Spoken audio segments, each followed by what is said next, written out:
42 ans que les Comores se cherchent du point de vue politique, social, mais également économique, si l'ambition du président comorien Azali Assoumani, dès son accession au pouvoir depuis fin 2016, est de doter l'archipel d'un fort potentiel économique. Le pays est confronté à un retard de croissance qui rend difficile la vie des Comoriens au quotidien. Dans la mesure où on a connu une situation pour le moins compliquée depuis 42 ans, on ne peut pas s'attendre à ce que d'une baguette magique la situation se rétablisse du jour au lendemain. Il faudra beaucoup de temps pour que les Comores réussissent à se construire.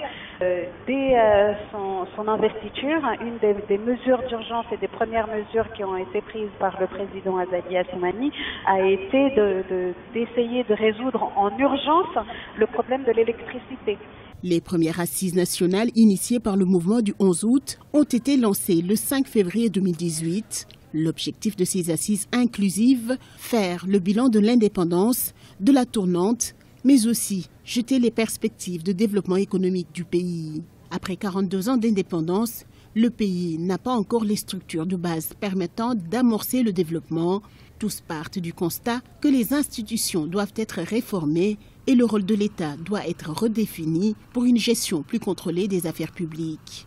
Ces assises nationales soutenues par le gouvernement, la classe politique et la société civile étaient nécessaires pour donner une nouvelle impulsion au développement de l'archipel. Depuis qu'on est indépendant, on n'a jamais pensé à comment édifier un État qui intègre notre culture, notre façon de faire et qui nous permette de régler nos problèmes. On n'a fait que du copier-coller. Le système politique comorien actuel est plus ou moins stable. Le pays a traversé 4 alternances démocratiques sans tomber dans la guerre civile. Une relation multilatérale solide existe entre les 3 gouverneurs et le président de l'Union qui n'a connu aucun coup d'État ces 16 dernières années. À noter que la prochaine élection présidentielle est prévue en 2021.